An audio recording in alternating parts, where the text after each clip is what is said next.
Assalamualaikum warahmatullahi wabarakatuh. Alhamdulillahirabbil alamin hamdan katsiran tayyiban mubarakan fihi kama yuhibbu rabbuna wa yarda. Alhamdulillahilladzi hadana li hada wa ma kunna linahtadiya laula an hadanallah. Allahumma shalli wa sallim ala Muhammadin sallallahu alaihi wasallam wa ala alihi wa ashabihi at-tayyibin wa tahirin wa man sanna bisunatihi ila yaumiddin. Yaqulu Allah tabaraka wa ta'ala ya ayyuhalladzina amanu taqullaha haqqa tuqatih wa la tamutunna illa wa antum muslimun. Wa qala ya ayyuhalladzina amanu kutiba alaikumus siyam kama kutiba alal ladzina min qablikum la'allakum tattaqun. Wa qala laqad kana lakum fi rasulillahi uswatun hasanatun. Amma ba'd. Alhamdulillah jemaah yang dirahmati oleh Allah Subhanahu wa taala, kembali bersyukur kepada Allah di pagi yang berbahagia ini. Allah berikan taufik, kemudahan, hidayah kita sehingga mengawali hari ini dengan ketaatan kepada Allah. Setelah semalaman kita mungkin qiraatul Quran, mungkin salat tarawih, istirahat sejenak, kemudian bangun malam untuk makan sahur, kemudian kita berangkat ke masjid. Ini merupakan kenikmatan di atas kenikmatan yang sangat luar biasa. Tidak sampai di situ, bahkan Allah berikan taufik kepada kita sekarang untuk sama-sama melakukan amalan seafdal-afdal amalan, terutama di akhir zaman, yakni menuntut ilmu agama. Bil khusus kita ingin belajar tentang siapa sosok Nabi kita Muhammad sallallahu alaihi wasallam. Masya Allah, bagi-bagi kitab. Ani annakum barakallahu fiik. Baik. Pada pagi yang berbahagia ini, setelah kemarin kita bahas tentang siapa Nabi Muhammad, bagaimana fisik Nabi Muhammad sallallahu alaihi wasallam, ya, sehingga sedikit banyak sudah terekam dalam benak kita, menancap dalam hati kita bahwa gambaran Nabi Muhammad, sosok manusia secara fisik sangat sempurna. Bagaimana wajahnya, ya, bagaimana hidungnya, kemarin sudah dibahas.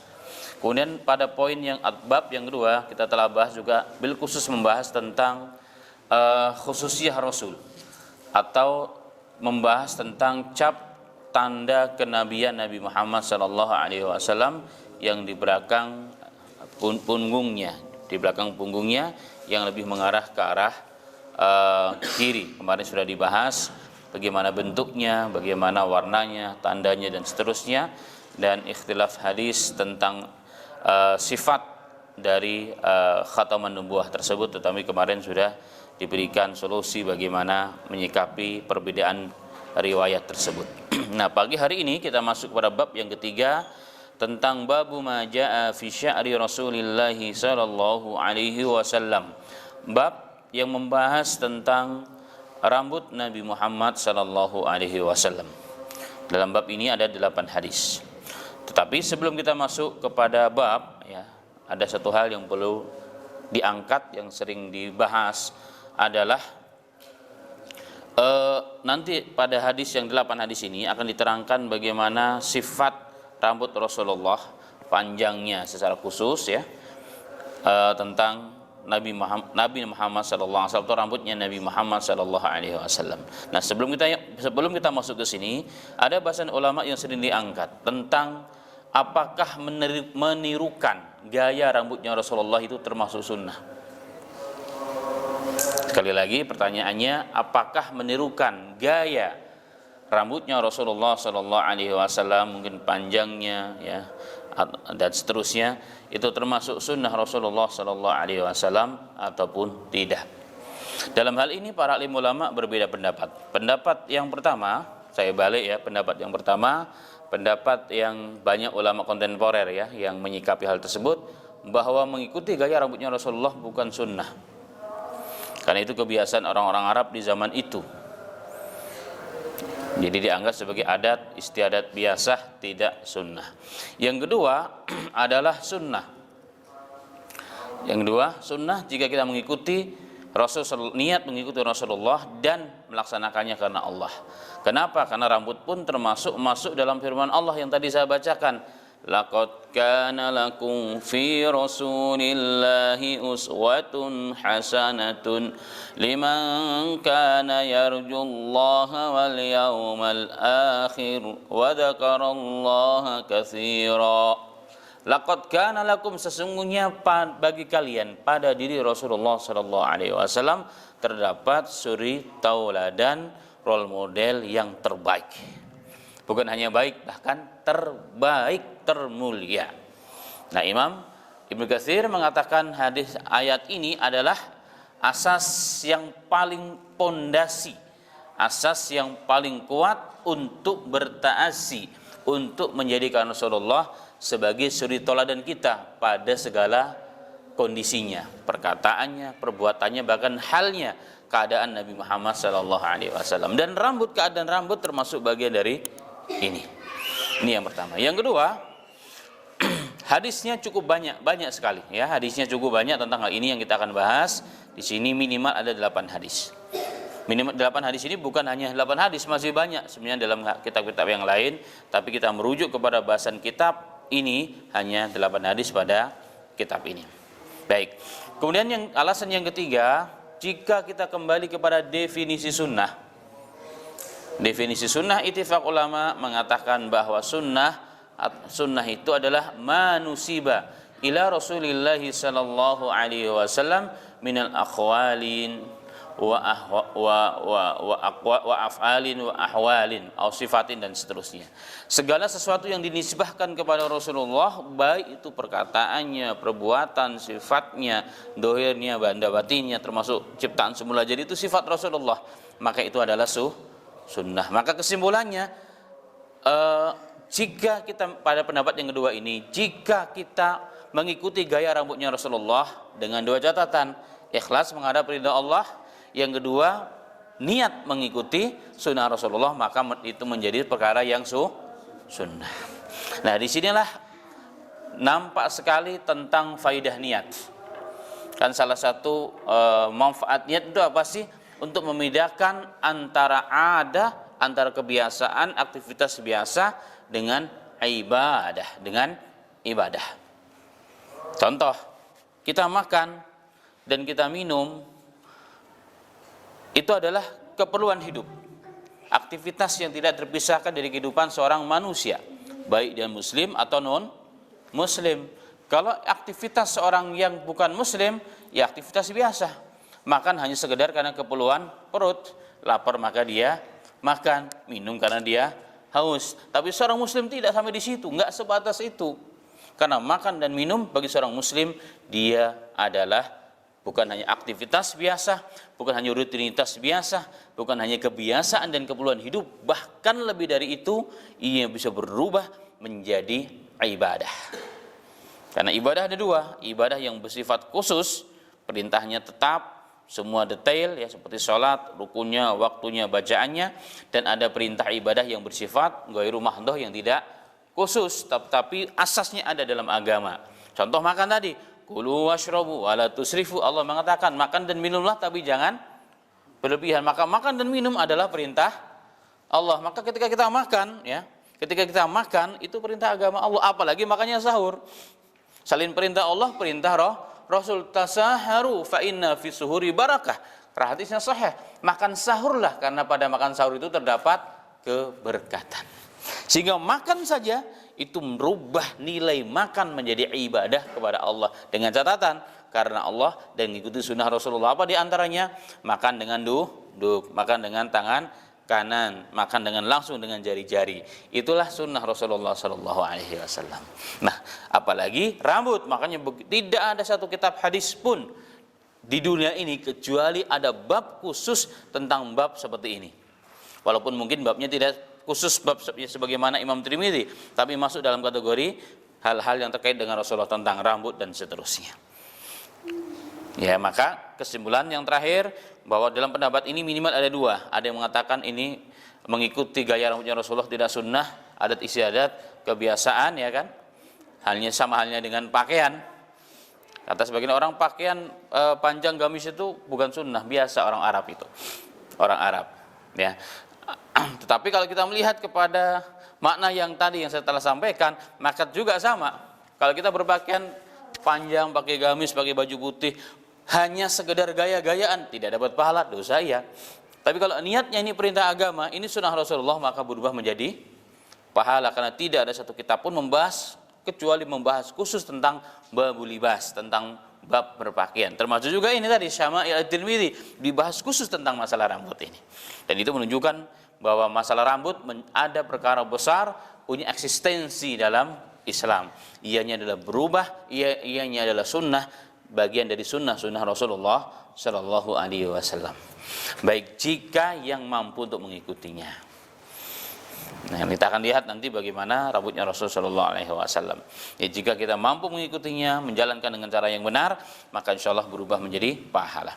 Baik, itu mukadimah ya dalam bab ini sebelum kita bahas lebih lanjut tentang 8 hadis ini. Seperti biasa, bahasan hadis yang 8 ini tidak kita bahas detail semuanya. Kita bahas tentang bab yang kalimat yang sesuai dengan bahasan bab, yakni tentang rambut. Baik, silahkan dilihat ya yang punya buku, kebetulan alhamdulillah cetakannya sama. Dilihat pada halaman 33. Bab ketiga tentang babu majaa fi sya'ri Rasulillah sallallahu alaihi wasallam. Bab tentang rambut Rasulullah sallallahu alaihi wasallam. Pada bab ini terdapat 8 hadis. Hadis yang pertama, Al-Imam At-Tirmidzi meriwayatkan dengan sanadnya kepada seorang sahabat Anas bin Malik radhiyallahu anhu, beliau mengatakan, kana sya'ru Rasulillah sallallahu alaihi wasallam ila nisbi udunaihi. Adalah rambutnya Rasulullah sallallahu alaihi wasallam mencapai pertengahan kedua telinganya. Mencapai pertengahan kedua telinganya, maksudnya di sini. Kemarin sudah dibahas. Nah, hadis yang kedua dari Aisyah. Dari Aisyah, di sini beliau mengatakan ujung dari hadis tersebut, wa kana lahu sya'run fawqa jummati wa dunna waqfarah. Nabi Muhammad sallallahu alaihi wasallam punya rambut di atas jummah. Di atas jummah artinya beliau memiliki rambut di atas bahu. Wa dunna waqfarah, tapi di bawah cuping telinga. Jahit. Jadi Rasulullah sallallahu alaihi wasallam punya rambut di bawah telinga, di atas kedua bahu. Jadi sampai pertengahan. Ya, sampai pertengahan. Nah, dari dua hadis ini maka dapat disimpulkan ya bahwa jenis rambut Rasulullah sallallahu alaihi wasallam, ya jenis rambut Rasulullah sallallahu alaihi wasallam ada 3. Sampai di bawah telinga panjangnya, sampai di pertengahan. Jadi pertengahan antara telinga dan kedua bahu, berarti di leher lah, sampai pertengahan leher dan sampai menyentuh bahu. Tapi ingat ya, kemarin saya sampaikan rambutnya Rasulullah dirawat sehingga rambutnya Rasulullah tidak bau. Nanti ada beberapa riwayat juga Rasulullah mengisyaratkan kalau di bahasan sekarang krimbat juga kadang-kadang, karena rambutnya panjang. Jadi berarti Rasulullah merawat rambut yang dengan 3 jenis tersebut. Dan Rasulullah pakai sorban, minimal pakai tutup kepala. Pakai sorban. Nanti akan dibahas juga tentang bab sorbannya Rasulullah dan pakai tutup kepala ya. Nanti kita praktekkan juga insyaallah taala. Baik, jadi kita tahu tentang jenis rambutnya Rasulullah sallallahu alaihi wasallam. Hadis yang berikutnya ya, yang ke-26 urutannya juga sama, menjelaskan tentang jenis rambutnya Rasulullah. Kemudian yang berikutnya juga hadis dari Qatadah, beliau bertanya kepada Anas, juga sama, kaifa kana sya'ru Rasulullah sallallahu alaihi wasallam, bagaimana rambutnya Rasulullah sallallahu alaihi wasallam? Maka Anas mengatakan, lam yakun bija'di wala bisabti wa kana yablughu sya'ru syahmatu dunai. Rasulullah sallallahu alaihi wasallam rambutnya tidak keribu, tidak keriting banget, tidak juga lurus kaku, dan rambutnya Rasulullah sampai ke kedua ujung cuping telinganya Rasul atau ujung telinganya Rasulullah sallallahu alaihi wasallam. Ini mirip betul dengan hadis yang sebelumnya. Baik, kemudian yang berikutnya hadis yang diriwayatkan oleh Imam At-Tirmidzi, hadisnya sahih ya, diriwayatkan kepada Ummu Hani binti Abi Thalib. Qalat qadima Rasulullah sallallahu alaihi wasallam Makkah qudmatan walau arba'u ghadair. adalah Nabi Muhammad SAW pernah datang ke Mekah setelah Rasulullah tinggal di Madinah, pusat dakwahnya di Madinah. Rasulullah pernah juga datang ke Mekah untuk umroh 4 kali dan untuk haji wada. Rasulullah pernah datang ke Mekah dan beliau memiliki 4 kepangan rambut karena panjang. Jadi dikepang rambutnya Rasulullah Shallallahu Alaihi Wasallam. Itu juga ada bagian daripada rambutnya Rasulullah Shallallahu Alaihi Wasallam. Hadis yang berikutnya sama, dari Anas tentang panjang rambutnya Rasulullah Shallallahu Alaihi Wasallam. Kemudian hadis yang terakhir sebelum akhir bisa dilihat pada halaman 36. Hadis akhir sebelum akhir, yang paling atas.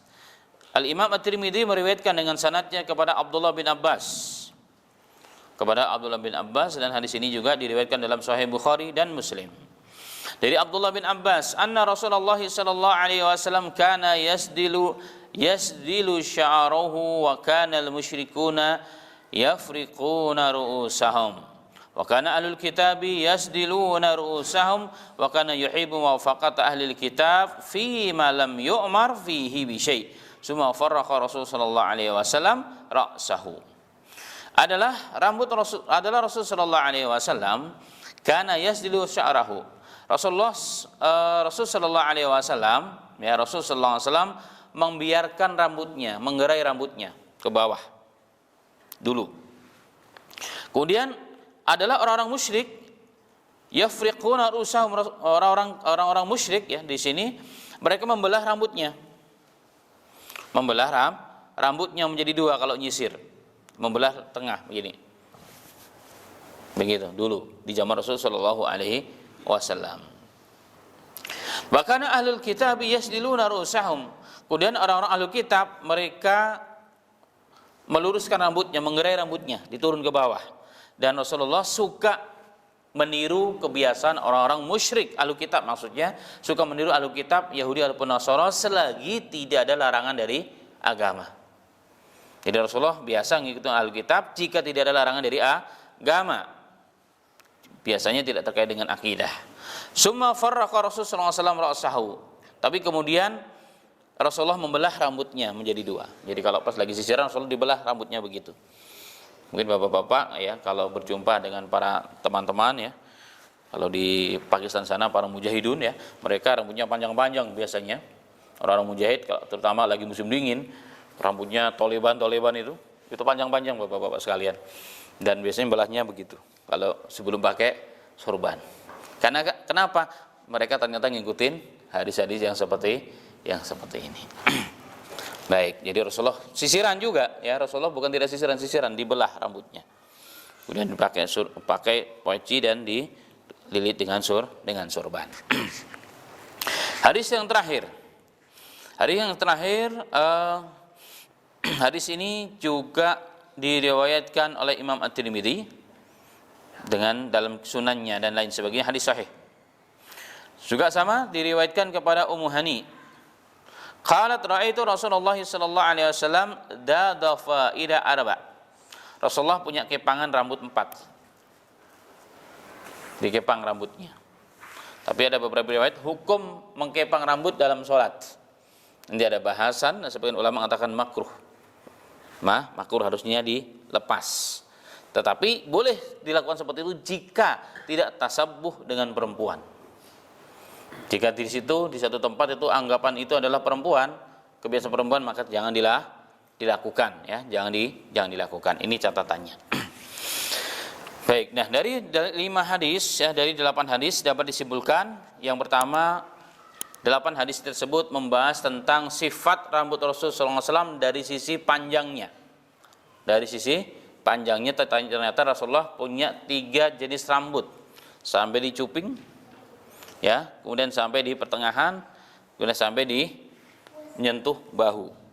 Dan Rasulullah terkadang dulu awalnya kalau sisiran dibiarkan menggerai ke bawah, kemudian dibelah menjadi 2. Kemudian Rasulullah ada kepangnya ya dalam di hadis ini. Baik, ini terkait dengan hadis-hadis ini secara umum. Kemudian ada beberapa tambahan masail tentang bab rambut. Yang pertama, tentang hukum bertabarruk dengan rambutnya Rasul. Bertabarruk artinya ngalap berkah. Jadi berkah di rambutnya Rasulullah karena Allah, berkah dari Allah, tapi Allah berikan pada rambut. Allah berikan sifat berkah itu dalam rambut, tapi semua dari Allah. Bagaimana hukumnya? Karena fakta di lapangan bahwa banyak orang yang menisbahkan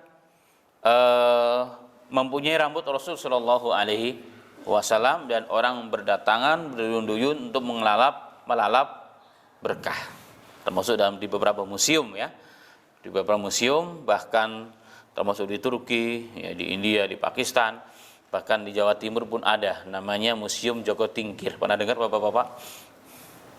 Katanya ada rambutnya Rasul Shallallahu Alaihi Wasallam.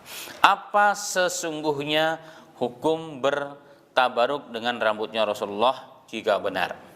Itu betul-betul rambutnya Rasul Shallallahu Alaihi Wasallam. Nah, dalam hal ini memang terdapat banyak hadis. Terdapat banyak hadis para sahabat dan sahabiyah mengambil mencari berkat dari rambutnya Rasul Shallallahu Alaihi Wasallam dalam hadis-hadis yang sahih. Yang pertama adalah dari hadis Anas bin Malik. Dari hadis Anas bin Malik radhiyallahu anhu. Hadisnya sahih riwayat Bukhari. Anas bin Malik bercerita, dakhala alaina Nabi sallallahu alaihi wasallam. Rasulullah datang kepada kami. Jadi Rasulullah biasa datang ke rumahnya Anas, ibunya Anas namanya Ummu Aiman. Ummu Aiman adalah ibunya Rasulullah, budaknya, pembantunya Rasulullah, dan ibundanya Anas, dan keduanya semuanya dekat dengan Rasulullah. Sudah seperti keluarga sendiri. Satu ketika Rasulullah datang ke rumah Anas, dan Anas adalah abdi dalamnya Rasul, yang kemarin sudah dibahas, dan beliau sangat dekat dengan ibunya Anas. Satu ketika Rasulullah datang ke rumah kami. Satu ketika Rasulullah Shallallahu Alaihi Wasallam datang ke kami, dan beliau tidur siang di rumah kami. Kemudian tidurnya itu di alas kulit, tapi bukan yang bulunya kulit, yang dibalik dalamnya. Kemungkinan di musim panas. Kalau yang di bulunya itu pasti panas banget, maka dibalik. Nah, ketika Rasulullah tidur itu berkeringat. Ketika Rasulullah tidur itu berkeringat, ya, Rasulullah berkeringat.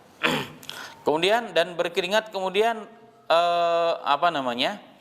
ibunya Anas bin Malik setelah Rasulullah pergi, beliau mengambil keringatnya Rasulullah sallallahu alaihi wasallam dan dimasukkan ke dalam botol. Kemudian dilihat oleh Rasulullah, ketahuan. Maka Rasulullah bertanya, "Ya Ummu Sulaim, ma hadzal ladzi tasna'in?" Wahai Ummu Sulaim, wahai ibunya Anas, sedang apa yang kau lakukan wahai Ummu Sulaim? Qalat, "Hadza araquka naj'aluhu fi tibina wa huwa min atyabi tib." Ya Rasul sallallahu alaihi wasallam, keringatmu kujadikan campuran minyak wangi. Karena minyak wangi yang kami campur dengan sedikit keringatmu itu wanginya luar biasa, dan tidak ada minyak wangi yang lebih wangi dari keringatmu ya Rasulullah. Bahkan dalam riwayat dia lebih wangi dari minyak kasturi. Keringat itu, bayangin keringatnya aja lebih wangi dari minyak kasturi. Masya Allah. Ada nggak manusia seperti itu ma'asal muslimin, muslimat? Nggak ada. Ya, seartis-artisnya kita hari ini, ya kan, tetap aja kalau keringetan bau pakai deodoran. Rasulullah manusia yang sangat sempurna, sempurna. Ditanya dalam riwayat yang lain, kami berharap dengan barokahnya ya Rasulullah yang terkena kami, dan dalam riwayat kalau salah seorang di antara kami sakit, maka kami campurkan sedikit ke air, kemudian kami minumkan kepada keluarga kami dan sembuh dengan izin Allah Subhanahu wa ta'ala. Nah, dalam riwayat terkadang itu rambut yang jatuh dari tubuhnya Rasulullah diambil oleh Ummu Sulaim. Sama halnya keringat tersebut ditaruh di dalam botol. Kalau ada sesuatu dicampur air, diminumkan, dan seterusnya. Nah, mirip dengan apa yang dilakukan kepada kepada rambutnya Rasulullah sallallahu alaihi wasallam. Nah, dalam hadis ini maka boleh bertabaruk dengan jasadnya Rasul, baik yang menempel atau yang terpisah dari Rasulullah sallallahu alaihi wasallam, termasuk rambut dan juga keringat, bahkan termasuk sisa wudu. Ya, sisa wudu juga dalam riwayat Bukhari dan lain sebagainya, ya, para sahabat terkadang mereka rebutan dengan sisa wudunya Rasulullah sallallahu alaihi wasallam. Ya, dengan sisa wudunya Rasul sallallahu alaihi wasallam.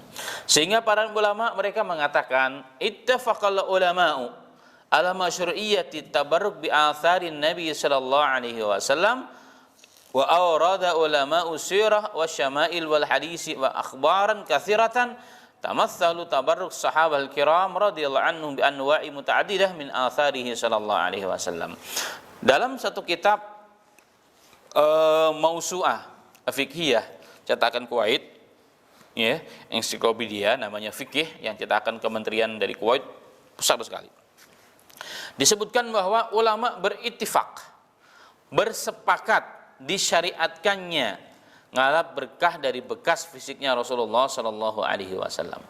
Dan ini diterangkan oleh ulama-ulama sirah, syama'il dan berbagai macam hal dengan riwayat-riwayat yang sahih kepada sahabat radhiyallahu anhum jema'in, di mana mereka bertabaruk dengan bekas fisiknya Rasul, termasuk juga rambutnya Rasulullah sallallahu alaihi wasallam. Artinya diperbolehkan.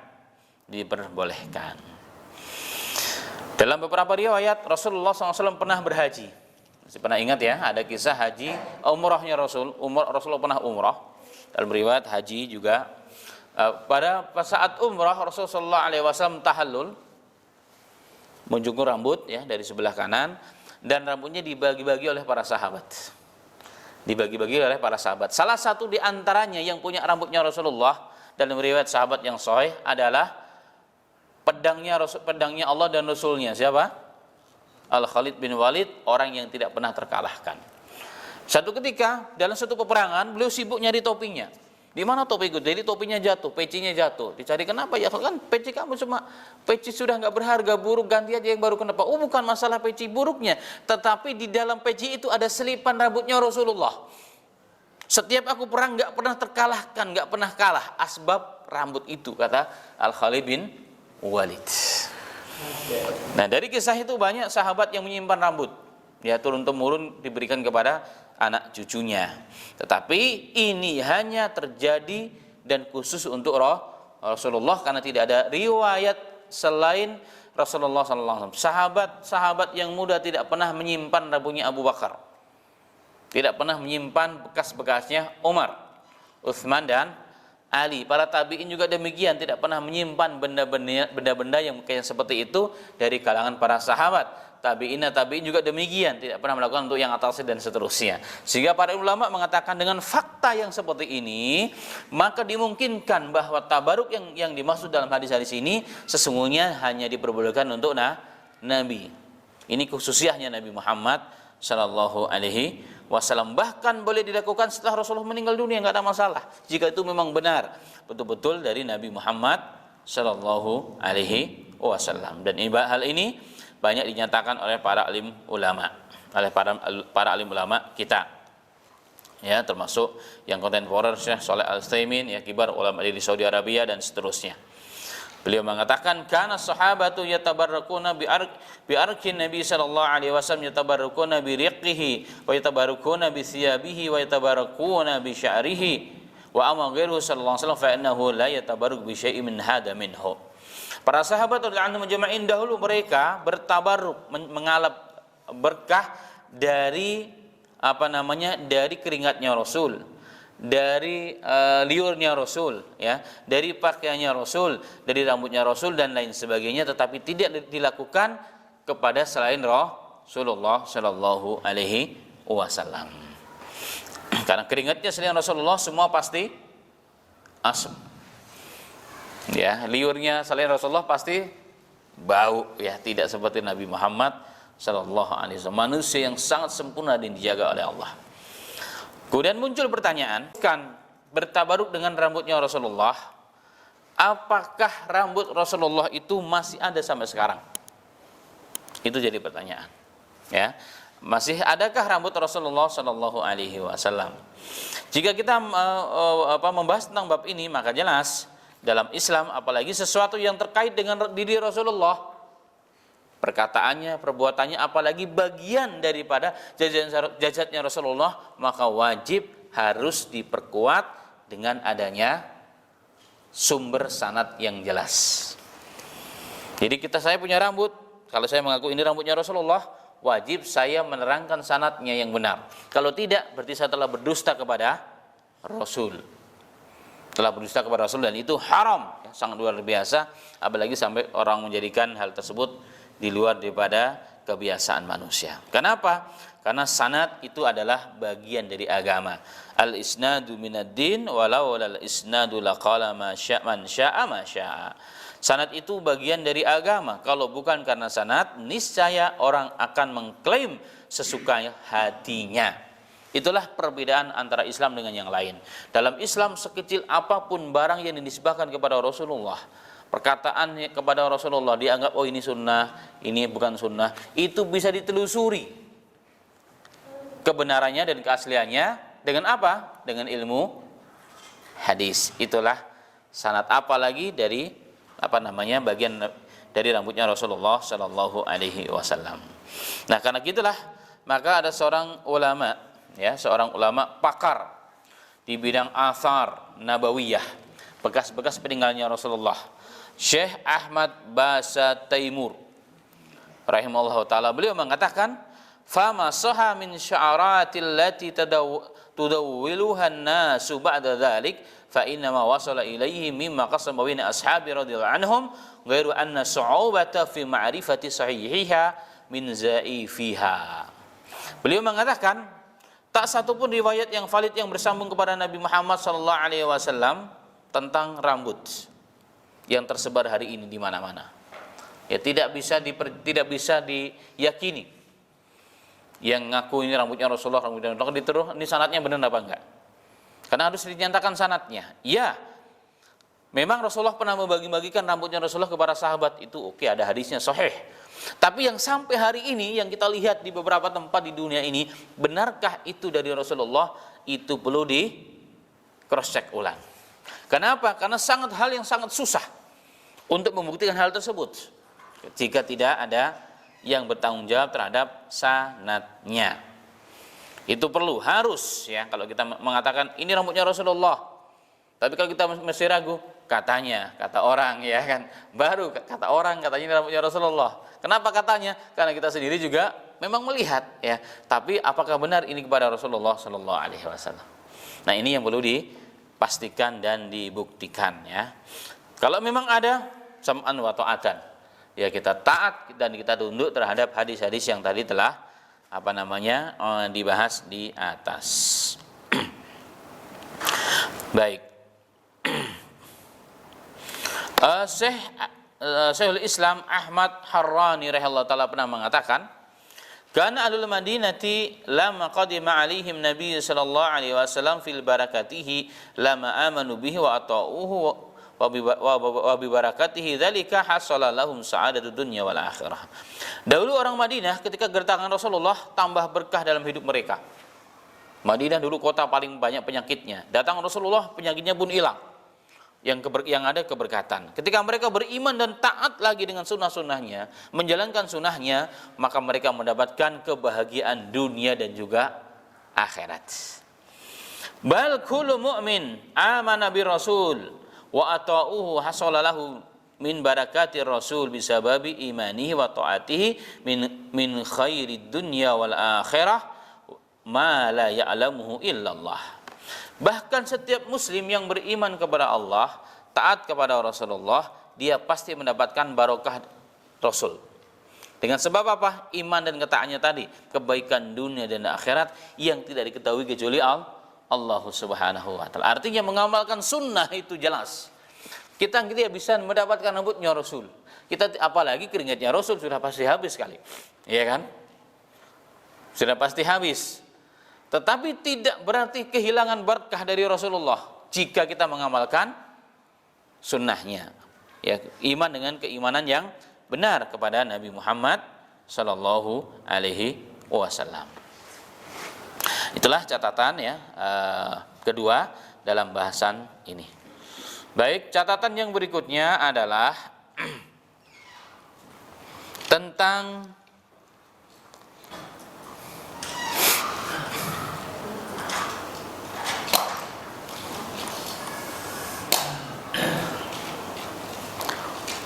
yang terkait dengan ahkam rambut ya, hukum-hukum rambut di antaranya ya. Di antaranya adalah di sini saya catat tambahannya banyak sekali ya, berbahasa Arab. Adalah qaza. Qaza itu biasa kita lakukan. Cara mencukur rambut. Kalau mencukur rambut disunahkan, saya simpulkan saja, itu dimulai dari sebelah kanan dari rambut kita, bukan dari tukang cukurnya.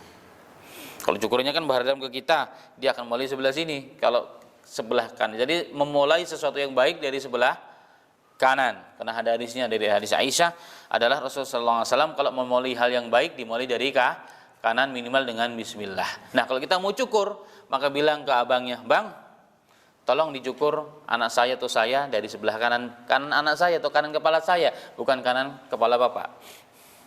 Kalau kanan kepala bapak nyukur berarti sebelah kirinya, tapi sebelah kanan. Ini catatan yang pertama. Yang kedua, tidak boleh qaza. Qaza itu adalah menipiskan sebagian, menebalkan sebagian. Sebenarnya demikian. Ya kalau kami dulu waktu kami belajar tentang hadis ini, kami diawasi betul.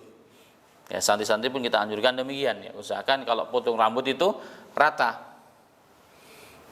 Kalau emang itu Rasulullah rata. Qaza itu artinya rata. Jadi pernah terjadi di zaman Nabi Muhammad SAW, ada seseorang yang sedang mencukur rambut anaknya. Sebagian dipanjangkan, sebagian dihilangkan. Maka Rasulullah mengatakan, kalau mau tinggalkan semua biar rata, kalau mau dicukur semua. Jadi dilarang untuk namanya qaza. Ini catatan juga ya. Tapi kan jadi nggak cakep Pak Ustadz. Ya terserah Anda mau dapat dengan cukur rambut dapat pahala sunnah ataupun tidak, ya kembali kepada kita masing-masing. Kadang-kadang kan diukir-ukir, ada bintang ya kan. Sekarang bisa dikasih nama dan sebagainya dengan alat yang begitu canggih luar biasa.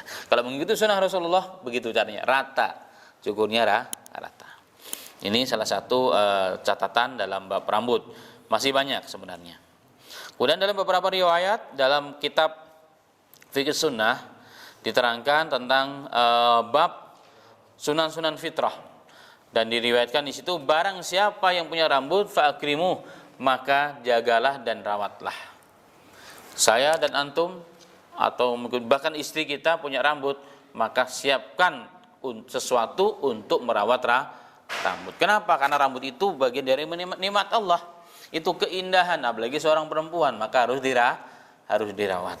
Jangan sampai keluarkan bau, apalagi negara kita ini subtropika, tropik, yang lembabnya itu sangat tinggi. Sehingga kalau rambut tidak dijaga, kita pakai peci begini aja kalau basah ya, atau keringetan kita pakai, maka sejam kemudian kita cium bau yang menyebabkan penyakit. Ini udah jelas ya. Nah berbeda dengan negara-negara yang subtropika, yang dinginnya Masya Allah, panasnya Masya Allah, yang kering. Ya kadang-kadang kita sebulan peci ini nggak dicuci pun nggak kenapa-kenapa, karena kering, bahkan mandi pun seminggu sekali kadang-kadang saya dulu, masih ingat banget. Kalau udah musim dingin seminggu sekali, itu hari Jumat doang mandinya. Nggak apa-apa, nggak bau. Kenapa? Karena dingin, ya kan? Di Indonesia nggak bisa. Maka orang yang mau merawat rambut di Indonesia ekstra dia biayanya. Ya kan? Makanya santri nggak diperbolehkan panjang rambut. Kalau kita pegang udah bisa dijambak, itu harus dicukur. Kenapa? Kalau tidak, wajib untuk dia merawat rambut. Karena dia punya hak. Dia punya hak, jangan sampai mengganggu rambutnya, apalagi yang sudah punya pasangan. Baik. Kemudian di antara ahkamnya juga adalah merubah warna rambut yang sudah berubah dia. Asli warna rambut aslinya adalah hitam. Kalau sudah mulai berubah ke warna putih alias ubanan, disunahkan untuk dirubah warna rambutnya. Kalau Imam Malik berpendapat minimal seumur hidup sekali.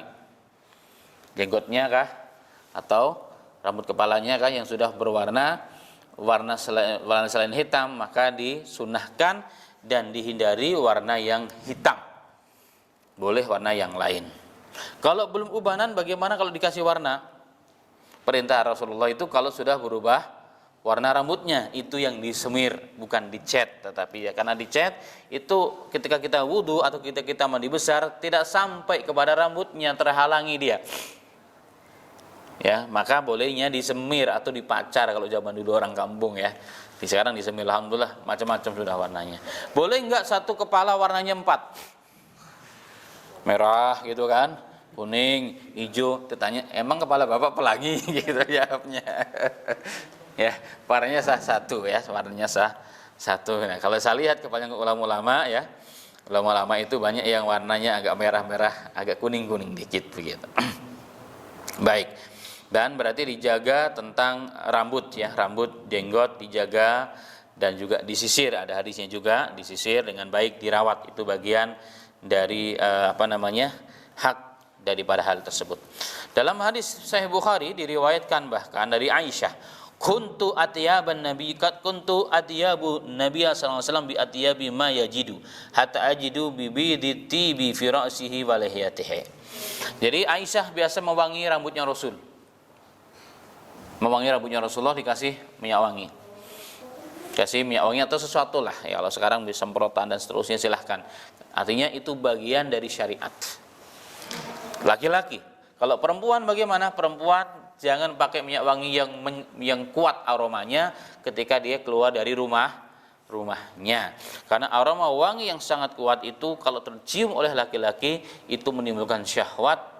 Dan itu bagi dari minyak wangi, dan Rasulullah mengatakan tidaklah seorang perempuan keluar dari rumahnya apalagi tanpa izin suaminya memakai minyak wangi. Setiap laki-laki yang mencium bau minyak wanginya maka sama dengan berzina dengan dia.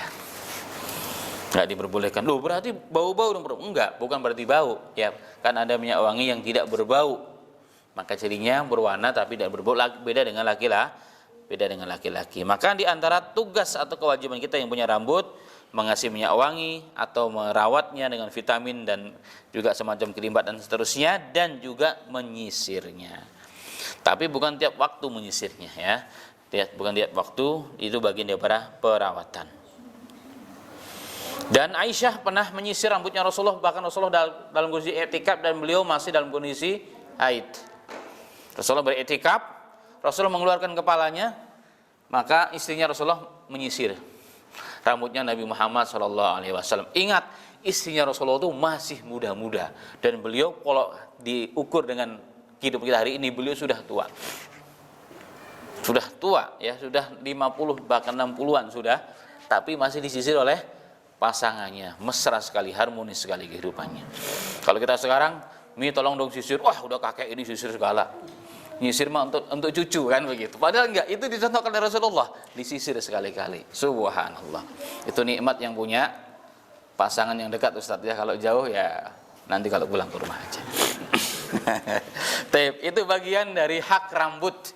Itu beberapa bagian tentang masail rambut yang harus kita jaga sebagai seorang muslim. Jika kita melihat tentang bab rambut ini, subhanallah, nampak sekali Islam betul-betul agama satu-satunya agama yang sempurna dan detail. Tidak ada ajaran agama sedetail ini dan sesempurna ini, bahkan dalam urusan rambut tidak ada. Makanya kita bersyukur kepada Allah, sehingga kemarin maksud dari belajar kitab Syama'il Tirmidzi juga sama tadi, untuk melihat bagaimana kesempurnaan dari kehidupan Rasul sebagai bentuk dari syariat kita yang kita harus yakini dan kita harus cintai dan kita harus amalkan dan serta mendakwahkannya. Demikian ma'asyiral muslimin wa muslimat rahimani wa rahimakumullah, bahasan kita pada pagi yang berbahagia ini. Bab ketiga dari Syama'il Tirmidzi adalah tentang rambutnya Nabi Muhammad SAW, dan tadi ditambahkan sedikit tentang beberapa masail atau hukum-hukum terkait dengan rambut. Demikian, semoga bermanfaat dan menambah ilmu kita, menambah semangat kita dan kecintaan kita kepada Rasulullah dan juga kepada agama kita. Amin ya rabbal alamin. Baik, silahkan jika ada yang menambahkan atau ditanyakan. Fadhal. Wujud? Ya, silahkan. Kalian angkat tangan. Fadhal. Atau Ustadz mau menambahkan juga boleh, maklumat mungkin.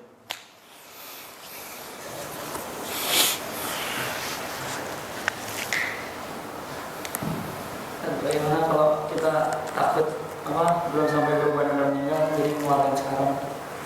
Mewarnain rambutnya sekarang boleh? Mewarnai sekarang. Oh, warnai sekarang sebelum berubah rambutnya. Kan perintahnya kalau sudah berubah rambut. Kalau belum datang waktunya, ya tidak ada sunahnya. Ya kan? Kita belum kita belum datang waktu sholat. Takut nanti kalau kita mati duluan belum sholat, azan duluan, sholat duluan. Sah nggak kira-kira? Nggak sah. Karena rukun sholat itu, wajib sholat itu adalah ketika masuk waktu. Kita takut mati nanti, kita sholat duluan padahal belum masuk waktunya, ya nggak sah. Karena belum datang waktu kewajibannya. Nah, sama halnya belum datang waktu sunahnya, ya nggak usah. Kita yang penting niat, itu niat pun sudah dapat pahala. Niat pun sudah dapat pahala, maka diniatkan untuk itu. Baik. Dan juga termasuk tidak diperbolehkan mencabut uban ya. Kan kalau di kampung-kampung biasanya kalau pagi-pagi sore-sore ya kan ibu-ibu nyari uban dicabut. Padahal kata Rasulullah itu nur di kuburan seorang mukmin. Ya kan? Itu cahaya. Tapi sekarang ini masalahnya Ustadz masih muda udah ubanan, ya udah nggak apa-apa. Berarti dapat pahalanya cepat. Ya, karena uban itu ada banyak faktor katanya ya. Kemarin kalau Rasulullah ada sebab ya.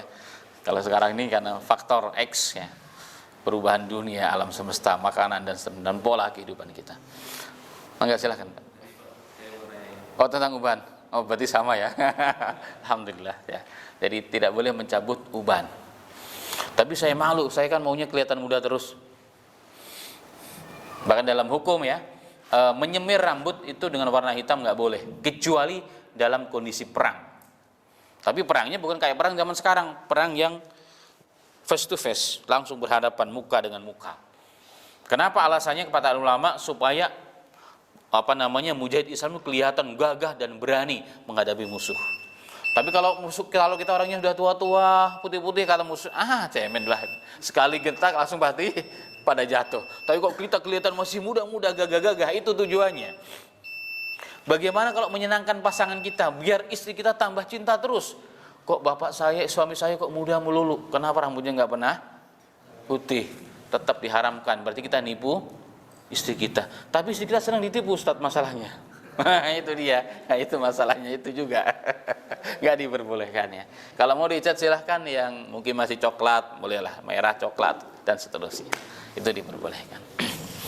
Oh, sekarang ada dua warna itu, kalau warna yang dan biru atau hitam itu boleh. Kalau cahaya otaknya itu kelihatan hitam, tapi kalau sekarang cahaya dia ada cahaya. Iya. Iya, artinya ngarah ke hitam ya. Ngarah ke hitam ya, mungkin yang penting warna dasarnya bukan hitam aja lah. Apalagi kalau rambut yang putih masih sedikit, diwarnai apapun selain yang warna-warna jreng, itu kalau dilihat dari jauh sepintas memang masih hitam, padahal warnanya beda. Ya insyaallah lah mungkin masih. Tapi kalau mau keluar daripada keraguan ya warna yang jelas saja. Begitu. Silakan. Tapi kalau jadi kan ada yang warna karena cahaya jadi apa? Oh ya. Keren ya, warna keren zaman sekarang. Ya. Khair, tadi udah dijawab ya kurang lebih. Ada yang lain silakan terakhir. Kalau warnanya kan Rasulullah itu hitam atau pirang gitu. Kalau dalam hadis selain Rasulullah mengatakan jannibus sauda, jadi jauhi warna hitam. Selain itu, jadi menyemir rambut selain warna hitam, itu boleh. Maksudnya Rasulullah itu warnanya hitam rambutnya. Oh iya, Rasulullah warnanya hitam. Rasulullah warnanya hitam. Rasulullah sendiri warna dasarnya Rasulullah adalah hitam, dan pada Rasulullah baik kepala dan jenggotnya tidak lebih dari 20 helai rambut yang berwarna putih pada umurnya 63 tahun. Ya kan, 63 tahun. Tapi sekarang justru ada orang yang suka sekalian putih, daripada putihnya separuh, putih sehingga masih muda, putih jreng, keren dia malah. Nah, yang dibuat sekalian diputihin, Ustaz, bagaimana? Ya jangan. Jadi selain diputihin sekalian itu kan jadi warna-warna jreng. Baik, demikian ya, barakallahu fikum. Semoga menambah ilmu benar dari Allah Subhanahu wa taala. Jika ada kesalahan dari saya dan dari syaitan, saya beristighfar kepada Allah dan mohon dimaklumi. Kita tutup dengan kafaratul majelis. Subhanaka rabbana wa bihamdika asyhadu an la ilaha illallah astaghfiruka wa atubu ilaik. Assalamualaikum warahmatullahi wabarakatuh.